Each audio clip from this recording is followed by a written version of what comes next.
જાસૂદના ફૂલની લાક્ષણિકતાઓ જોઈશું. બરોબર. હવે અહીંયા જે જાસૂદનું ફૂલ છે આને નીચેનો જે ભાગ છે આને આપણે શું કહીએ છીએ? પુષ્પદળ. શું કહેવાય? પુષ્પદળ. હવે આ પુષ્પદળની બિલકુલ જે ઉપરનો ભાગ છે જે લીલા કલરનો છે, બરોબર, દેખાય છે બધાને? તો એને વ્રજપત્ર કહેવાય. શું કહેવાય?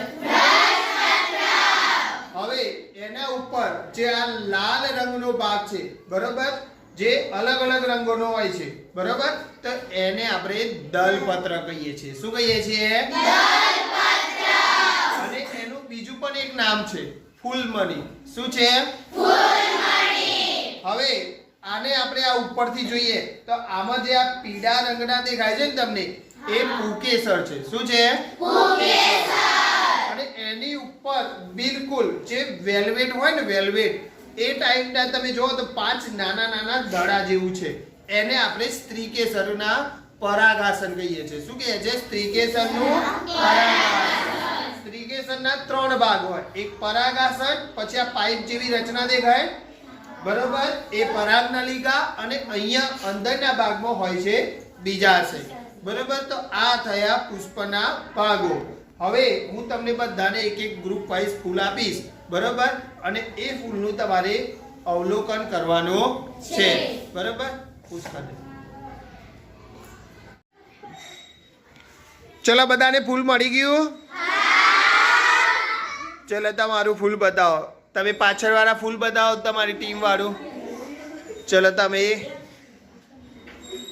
તમારી ટીમ વાળા ફૂલ બતાવો. ભાઈ, તમારી ટીમ વાળા ફૂલ બતાવો.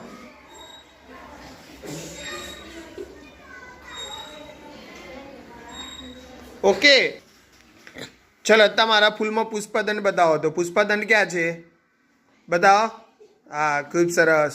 ચલો બેન, તમે દલપત્ર બતાવો. તો દલપત્ર કયા છે? બોલવાનું તો કયા છે?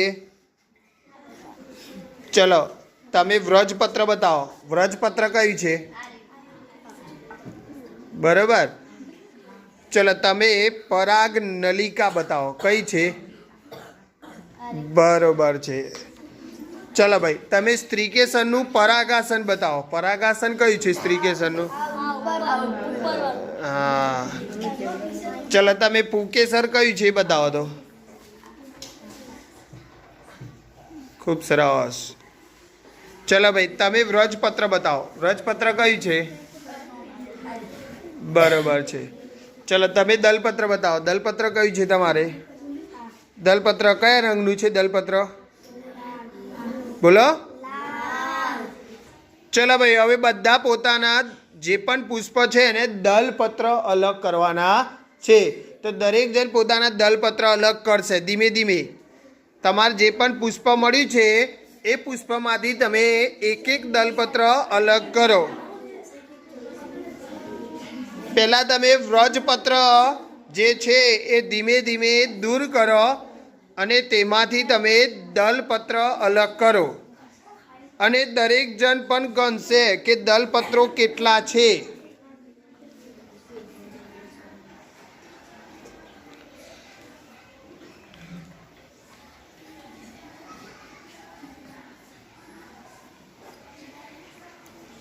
ચલો, થઈ ગયા કોઈને?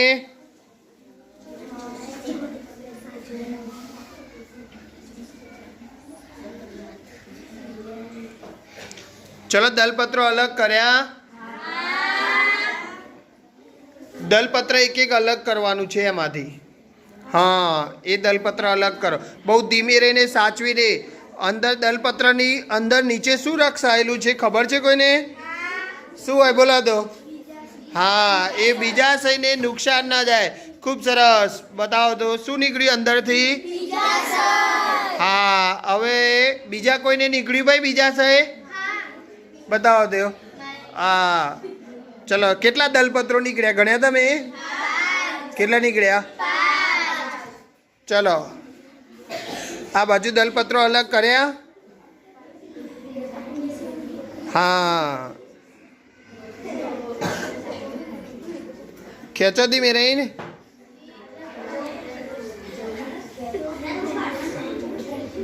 ચલો શું નીકળ્યું? વચ્ચે નીચેના ભાગને શું કહે છે? ના, આ જે ભાગ હોય આ એને શું કહેવાય? બીજાશય. શું કહેવાય? ચલો બધાને નીકળી ગયું ભાઈ બીજાશય? ચલો હવે બધા એ તંતુ તોડીને પુકેસર અલગ કરશે. ચલો તો બહુ ધીમે ધીમે સાચવીને તંતુ તોડવાના છે. હા, એ જે યલો ભાગના જે છે ને નાની નાની એ ડાળી તોડીને તંતુ અલગ કરો. એક જણના હાથમાં રાખો, બતાવવાના છે. તંતુ પાછા ઉડી જશે. પુકેસર રાખવું. હા, એને પુકેસર કહેવાય. જે તમે તોડો છો એ શું કહેવાય?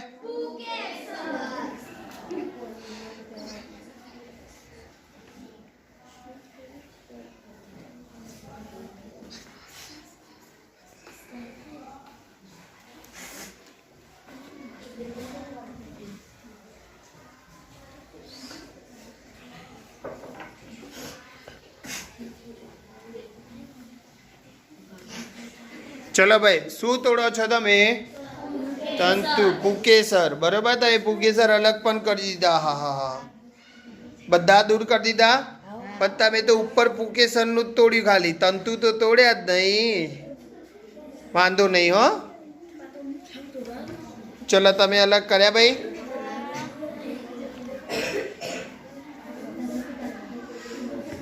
ચલો થઈ ગયા બધાને?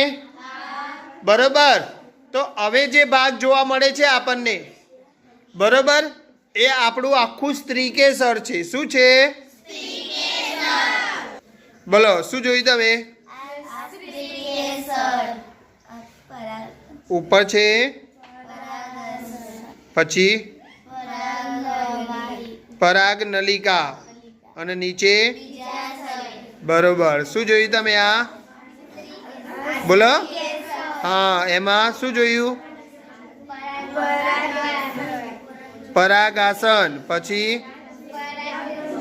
પરાગ નલિકા અને નીચે જે જોવા મળે. ચલો તમે શું જોયું તંતુ તોડ્યા પછી?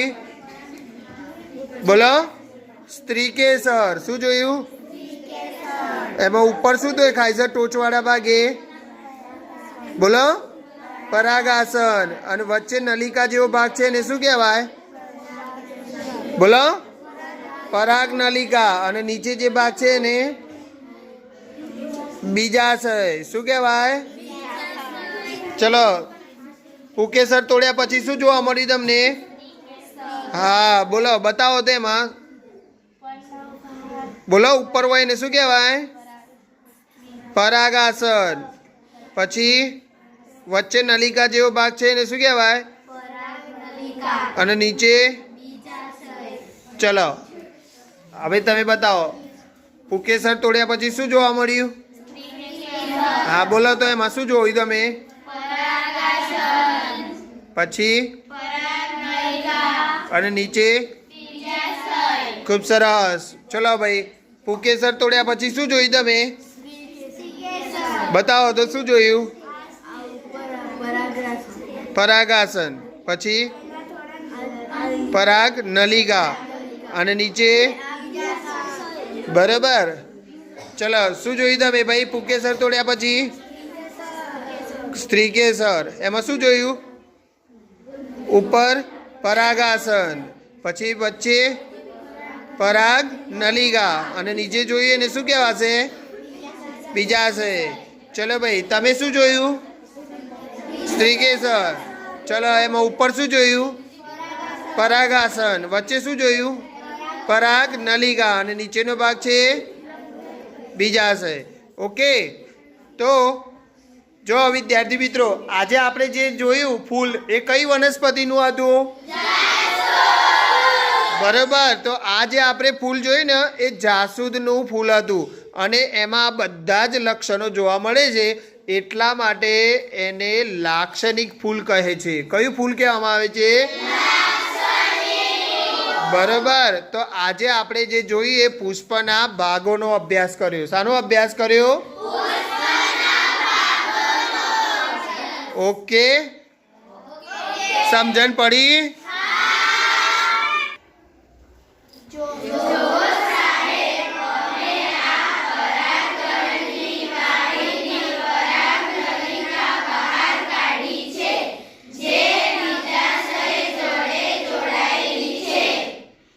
ચલો, તમારું જે પણ તમે દલપત્ર જોયું હતું એ બતાવો. બધા કેવા રંગનું છે દલપત્ર? દલપત્ર બતાવશે. દલપત્ર બતાવો તો. જોયા બધાએ? બધા દલપત્ર દેખાવા જોઈએ મને. હા, દલપત્ર અગાડીની બાજુ નાખો તો બધા કેવા જે દેખાય છે આપણે જોઈએ. ઓલારા બધા જેમ ફૂલહારમાં ફૂલ નાખતા હોય એમ. આ બધાના દલપત્ર દેખાયા ભાઈ. હો, ચલો, કેટલા દલપત્ર હતા એ ગણ્યા તમે? તમે સ્ત્રીકેસરમાં ઉપર જોયા? કેટલા સ્ત્રીકેસરમાં પરાગાશય હતા? ઓકે, ચલો, મજા આવી ગઈ ને? તો જો આવી જ રીતે આપણે આવા જ એક નયો પ્રયોગ સાથે ફરી મળીશું. Okay, by.